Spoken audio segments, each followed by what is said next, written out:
After performance appraisal को find out करने के बाद कि वो बेटर परफॉर्मेंस दे रहा है, तो ऑर्गेनाइजेशन का ये दायित्व होता है कि उसको कंपनसेट किया जाए, रिवॉर्ड्स अवार्ड दिया जाए। ठीक। तो देखिए पहला इसमें डेफिनेशन के साथ देख लेते हैं। In their book compensation the author define compensation ये financially non financial reward.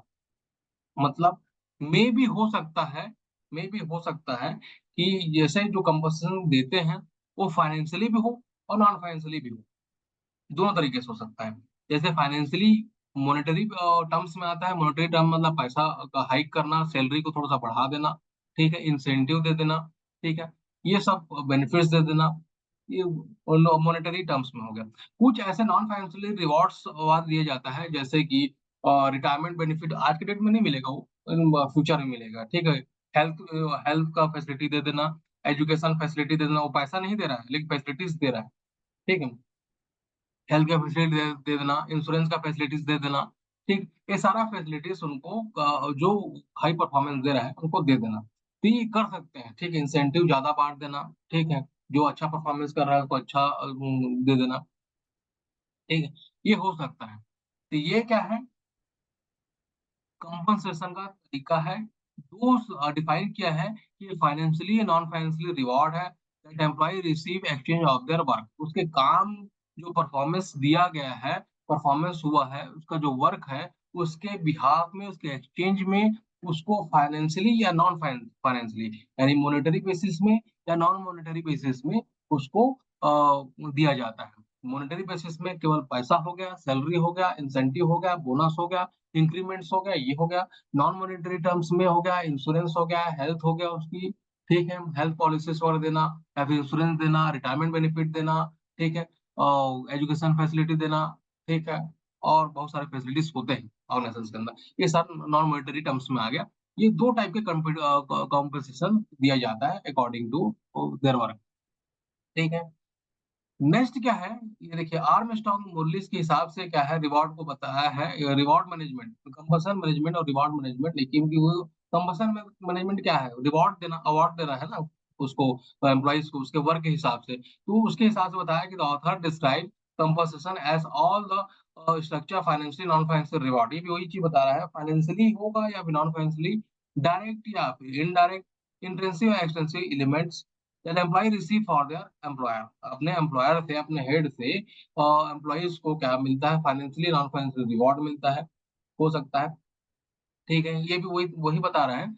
Mean overall अगर हम देखा जाए तो कंपनसेशन क्या चीज है, कंपनसेशन क्या है, जो एम्प्लॉइज अपना परफॉर्मेंस के हिसाब से, अपने परफॉर्मेंस अप्रेजल किया गया उसके हिसाब से, जो हायर अथॉरिटी रहता है, जो सुपीरियर है, वो कंपनसेट करता है अपने एम्प्लॉइज को उसके वर्क के लिए, प्रोत्साहन करने के लिए उसको प्रोत्साहित करता है कि वो आगे बढ़ सके, मोटिवेट हो सके, अब कंपनी में, ऑर्गेनाइजेशंस में लंबे समय तक काम कर सके, रिटेन करके रह सके, ठीक है, और अपना परफॉर्मेंस को और बेटर तरीके से वो बढ़ा सके, क्योंकि वो कंपनसेट किया जाएगा, ठीक है। इसलिए कंपनसेशन किया जाता है। मान लीजिए अगर परफॉर्मेंस अच्छा है किसी भी एम्प्लॉय का, परफॉर्मेंस अच्छा होने के बाद भी साल भर 2 साल तक परफॉर्मेंस अच्छा देता रहा, लेकिन उसके बाद भी अगर ऑर्गेनाइजेशन उसको रिवॉर्ड्स अवार्ड कुछ नहीं देती है, वो फाइनेंशियली नॉन फाइनेंशियल रिवॉर्ड वगैरह कुछ नहीं देती है, वो डीमोरलाइज हो जाएगा। जो एम्प्लॉइज है वो डीमोरलाइज हो जाएगा, बोलेगा कि कितना काम करने के बावजूद भी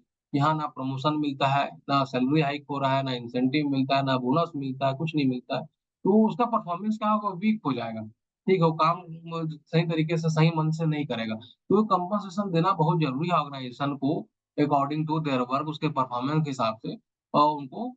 नेक्स्ट जो है इसमें अब कंपल्सन करने के लिए, रिवॉर्ड्स अवार्ड देने के लिए स्ट्रेटेजी बनाना, स्ट्रेटेजी किस हिसाब से करना, ठीक है। देखिए इसमें क्या है, लीगल कंप्लायंसेस होना बहुत जरूरी है। मतलब कंपनसेशन, अगर कोई एचआर, कंपनसेशन जो डिपार्टमेंट है ना, पूरा जो कंपनसेशन रेमुनेट करती है वो एचआर डिपार्टमेंट का काम है। एचआर डिपार्टमेंट देखो परफॉर्मेंस इवॉल्व करती है किसी भी एम्प्लॉयज को, और उसके बाद उसको कंपनसेट करती है। तो कंपनसेट कर, ये लीगली टर्म्स है, कहा ऑर्गेनाइजेशन को ऑब्लिगेट करना होता है, लीगली कंप्लायंसेस है कि अगर वो एम्प्लॉइज अगर अच्छा परफॉर्मेंस दे रहा है तो उसको प्रमोशन करना जरूरी है, सैलरी हाई करना जरूरी है, लीगल टर्म्स है। अगर नहीं करेंगे तो वो लेबर कोर्ट में जाके अपील कर सकता है। ठीक है, मैं 14 साल से मैं यहाँ काम कर रहा हूँ सर, और काम करने के बावजूद भी इतना अच्छा काम करके दे रहा हूँ, उसके बाद भी मेरा आगे प्रमोशन नहीं हो रहा है, ना सैलरी बढ़ा रहा है, ना कोई इंसेंटिव दे रहा है, ये वो जो एम्प्लॉय वो जा सकता है कोर्ट में। ठीक है, तो ये लीगल कंप्लायंसेस है, इसको फॉलो करना होता है ऑर्गेनाइजेशन को। कॉस्ट इफेक्टिव है। कॉस्ट इफेक्टिव इसलिए है कि मान लिया जाए, कॉस्ट इफेक्टिव क्यों है? कंपनसेशन कॉस्ट इफेक्टिव इसलिए है कि अगर कंपनसेशन देता है, ऑर्गेनाइजेशन कंपनसेशन देता है, तो परफॉर्मेंस ऑलरेडी इंक्रीज होगा। कैसे इंक्रीज होगा? क्योंकि उसको मोटिवेटेड हो जाएगा, एम्प्लॉय मोटिवेटेड हो जाता है, हाँ ये ऑर्गेनाइजेशन बहुत अच्छा है, ये हमको रेमुनेट करती है, तो हम और परफॉर्मेंस अच्छा बढ़ाते हैं, तो और हम आगे जब बढ़ेंगे और हमको प्रमोशन दिया जाएगा, दूसरे पोस्ट में प्रमोशन दिया जाएगा, सैलरी को हाइक किया जाएगा, ये और मोटिवेट हो जाता है एम्प्लॉय। ये कॉस्ट इफेक्टिव, भले ही उसमें कॉस्ट लगता है, पहले तो कंपनसेट कर रहा है तो पैसा लगेगा, लेकिन उससे क्या होगा, ऑर्गेनाइजेशन का जो ऑब्जेक्टिव हो और ज्यादा तरीके से फुलफिलमेंट होगा, जो कैपेसिटी है उसका और बढ़ जाएगा। ठीक है, कंपनसेशन स्ट्रेटेजी में इक्विटी को बड़ा, इक्विटी मींस मेल है, फीमेल है, कास्ट, सेक्स, जेंडर, जितने भी है इक्विटी जिसमें बराबर का समानता अधिकार सबको दिया जाएगा। चाहे वो मेल है तो उसको कंपनसेट किया जाएगा, फीमेल है तो कंपनसेट नहीं किया जाएगा, रिलीजन के हिसाब से, कास्ट के हिसाब से कंपनसेट किया जाएगा, ऐसा कुछ नहीं। सबको बराबर के अधिकार, जो परफॉर्मेंस जैसा दे रहा है उसके हिसाब से कंपनसेट करना जरूरी है। तो इक्विटी यानी बराबर का समानता उसमें रखना होगा। कंपनसेशन स्ट्रक्चर, स्ट्रक्चर पहले से तैयार किया होगा।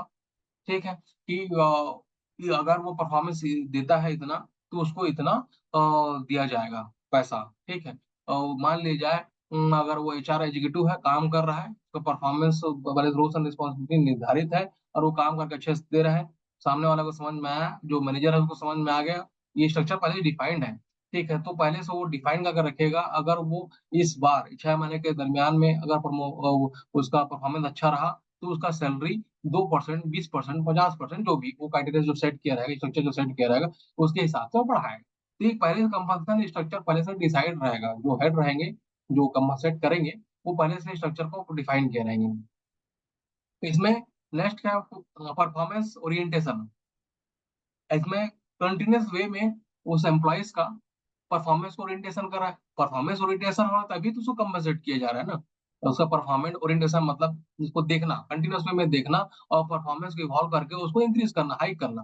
ठीक है, तो ये ओरिएंटेशन प्रोसेस तो परफॉर्मेंस का तो चल ही रहा है ना, क्योंकि उसी के बेसिस में तो कंपनसेशन दे रहा है, परफॉर्मेंस का बेटर हो रहा है तभी तो दे रहा है। नेक्स्ट है टैलेंट मैनेजमेंट। इसमें टैलेंट का ग्रोथ हो रहा है, टैलेंट जो एम्प्लॉयज का परफॉर्मेंस इंक्रीज हो रहा है, उसको प्रमोट कर रहा है, प्रमोट कंपनसेट कर रहा है, तो उसकी जो स्किल है उसको एनहांस हो रहा है, तभी उसको कंपनसेट किया जा रहा है। तो ये क्या है, टैलेंट मैनेजमेंट ये कहलाता है कि वो हायर स्किल नॉलेज के रिक्रूटेड पर्सन है, एंड रिटेन का कर सकता है उस एम्प्लॉयज को और परमानेंट अपने ऑर्गेनाइजेशंस में, क्योंकि वो कंपनसेट कर रहे हैं। तो ये मैनेजमेंट का पार्ट होता है। टैलेंट मैनेजमेंट जो है उसको रोक के रखने का, कंपनसेशन दे रहा है मतलब वो एम्प्लॉय को मोटिवेट करेगा, तो उसको हमेशा अपने ऑर्गेनाइजेशन में पकड़ कर रखेगा, बांध कर रखेगा, रिटेन करके रखेगा। ये टैलेंट मैनेजमेंट, ये एक स्ट्रेटेजी अपनाता है। वो कंपनसेशन स्ट्रेटेजी में ये स्ट्रेटेजी अपनाया जाएगा। ठीक है, नेक्स्ट है component of compensation. Component of composition में दो टाइप के हैं, tangible reward and intangible reward.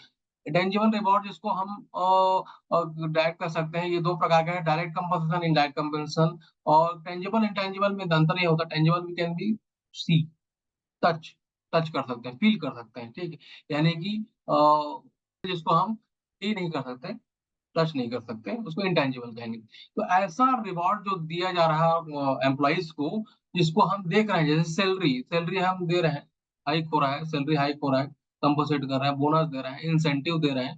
ठीक है, तो ये टेंजिबल रिवॉर्ड्स में आ गए। और इंटेंजिबल रिवॉर्ड्स हो गया जिसको उस मॉनेटरी बेसिस में नहीं है, टच नहीं कर रहा है, फील कर रहा है, केवल फील कर रहा है कि वो साहब ने बोला कि हाँ तुम्हारा परफॉर्मेंस तो बेटर है, तुमको देखेंगे, हाइक करेंगे तुम्हारा सैलरी। ठीक है, वो मोटिवेट कर रहा है उसको। तो ये जो मुंह से दिया गया इनटेंजिबल, जो जो जिसका क्वांटिफाइड नहीं है। ठीक है, जो क्वांटिफाइड है वो टेंजिबल रिवॉर्ड्स में आ गया, जिसको सैलरी में हाइक कर रहा है, ठीक है, या बोनस दे रहा है, इंसेंटिव दे रहा है, और बहुत सारे फैसिलिटीज दे रहा है, तो क्वांटिफाइड है, तो ये टेंजिबल रिवॉर्ड्स में आ गया, जो दिखता नहीं है। वो इंटेंजिबल रिवॉर्ड्स में आ गया, जो कि हायर अथॉरिटी एम्प्लॉइज को, अपने एम्प्लॉइज को देता है। ये दो प्रकार के कंपोनेंट ऑफ कंपनसेशन हो गए। नेक्स्ट है motivational theory and compensation philosophy. इसमें दो टाइप के हैं, एक्सपेक्टेंसी थ्योरी और equity theory. Expectancy theory means क्या हो गया कि ऑर्गेनाइजेशन एक्सपेक्ट किया है, पहले से सोच के रखा है, एक्सपेक्ट किया है, उसके हिसाब से वो परफॉर्मेंस दे रहा है, और उसके हिसाब से उसको कंपनसेट किया। ये एक्सपेक्टेशन थ्योरी में आ गया।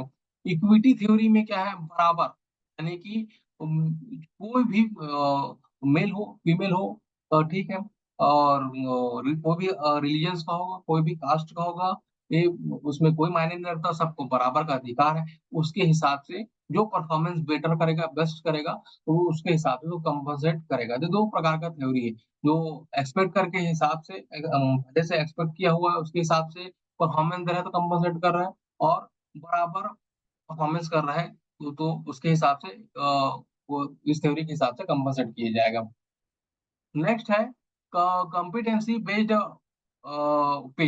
इसमें क्या होता है, क्षमता के आधार पर उसको पे किया जा रहा है। तो इसमें क्षमता के आधार पर जब उसको पे किया जा रहा है, तो बहुत सारी चीज एनहांस होता है। क्या एनहांस होगा, वो जैसे हम अगर नहीं करेंगे, ये चीज नहीं करेंगे, क्योंकि क्षमता के आधार पर कंपनसेट नहीं किया, परफॉर्मेंस अप्रेजल किया गया, उसके बाद वो कंपनसेट नहीं किया, तो डीमोरलाइज डीमोटिवेटेड होगा। ठीक है, तो इसको हटाने के लिए उसको पेमेंट कंपनसेशन करना जरूरी है। तो कंपनसेशन जब हम करते हैं, तो क्या होता है, ये सारी चीजें उसका बढ़ता है। क्या बढ़ता है, एनहांस्ड वर्कफोर्स फ्लेक्सिबिलिटी, मतलब उसका काम करने की क्षमता और बढ़ जाएगा, वो आपको ज्यादा प्रोडक्टिविटी देगा। ठीक है, एम्प्लॉय मोटिवेटेड रहेगा, हमेशा मोटिवेट रहेगा, एंगेज करके रहेगा, और क्या होगा, लर्निंग पोस्टरिंग और लर्निंग कल्चर, वो हमेशा लर्न करते रहेगा, आगे बढ़ने की कोशिश करेगा। तो कंपनसेट करने से ये फायदे हैं, कि कंपनसेट बेस्ड पे करने से ये फायदे होगा कि प्रोडक्टिविटी हमेशा इंक्रीज होते जाएगा। ठीक है, अगर नहीं करेंगे कंपनसेट तो डीमोरलाइज हो जाएगा, और वो काम नहीं करेगा सही सही तरीके से। ठीक है, ये इंडिविजुअल वर्सेस टीम रिवॉर्ड है। इसमें एक आपका है ये इंपॉर्टेंट है, इसको मैं बता रहा हूँ। द कॉम्पारेसो, कॉम्पारेसो क्या है, ये टेक्निक है कंपनसेट करने का। कंपनसेट जैसे करते हैं एम्प्लॉयज को, तो कैसे करते हैं, कंपनसेशन रेशो जो होता है, वो देखिए, महीने का जो सैलरी है, इसका एक फॉर्मूला है, आपके असल में दिया होगा। इसमें महीने का जो एम्प्लॉय का जो सैलरी है, मंथ, मान लीजिए फॉर एग्जांपल 10,000 रुपये सैलरी है, तो 10,000 divided by mid point of salary range, यानी 10,000 का आधा कितना हुआ, 5,000। 10,000 डिवाइड बाय 5,000 इंटू 100% करते हैं, उसके हिसाब से रेशो निकलता है। मतलब कहने का मतलब ये है कि हम कंपनसेट करते हैं, ये कंपनसेशन देते हैं, तो कैसे देते हैं, कितना, जो हम सैलरी हाइक करते हैं, या फिर बोनस दे रहे हैं, या फिर इंसेंटिव दे रहे हैं मॉनेटरी टर्म्स में, तो कैसे देते हैं, उनके सैलरी के आधार पर देते हैं। मान लीजिए उसका 10,000 रुपये सैलरी है, तो 10,000 रुपया, और उसका जो 10,000 का आधा कितना हुआ, 5,000, तो 10,000 डिवाइड बाय 5,000 इंटू इंटू 100 कर देते हैं, तो 10,000 और डिवाइड बाय 5,000 इंटू 100 कितना होगा, 2, 2,000 रुपया। तो 2,000 रुपया उनको क्या किया जाएगा, रेमुनरेट, कंपनसेट कर दिया जाएगा। अगर वो बेटर परफॉर्मेंस दे रहा है, तो कंपनसेशन के रूप में उसको 2,000 रुपया दे दिया जाएगा। ये मतलब ये क्राइटेरिया है कि कैसे कंपनसेशन देते हैं। ये कंपारेसो यही है, पद्धति है, फॉर्मूला है, जिसको निकाल कर कंपनसेट किया। मान लीजिए 20,000 रुपया है, किसी का सैलरी 20,000 रुपया है, तो 20,000 डिवाइड बाय 10,000, यानी कि 2 इंटू 100, यानी कि उसको 2,000 रुपये दिया जाएगा कंपनसेशन के टर्म में। अगर वो परफॉर्मेंस अच्छा दे रहा है, तो उसको दिया जाए। ठीक है, अब देखिए जो रेशो निकल के आता है, उसके सैलरी के अकॉर्डिंग, उसका मिड वैल्यू के अकॉर्डिंग, उसका जो परसेंटेज निकल के आता है, अगर वो लो हो, जो परसेंटेज लो हो, बिलो 100 हो, तो मतलब क्या है, उसका परफॉर्मेंस क्या है, पुअर है। मान लीजिए उसको उसका कंपनसेशन रेशो में उसका 1,000 रुपया देने का आ रहा है, ठीक है, देने का आ रहा है, लेकिन अगर उसका परफॉर्मेंस वीक है, 100% से उसका बिलो है, तो उसको 1,000 रुपये से कम मिलेगा। अगर न्यूट्रल है, ठीक है? तो उसको ₹1000 मिलेगा। अगर 100% से अबोव है, तो ₹1000 से बढ़ के और 1200, 1500 मिल सकता है। एग्ज़ाम्पल के तौर पे आपको बताया।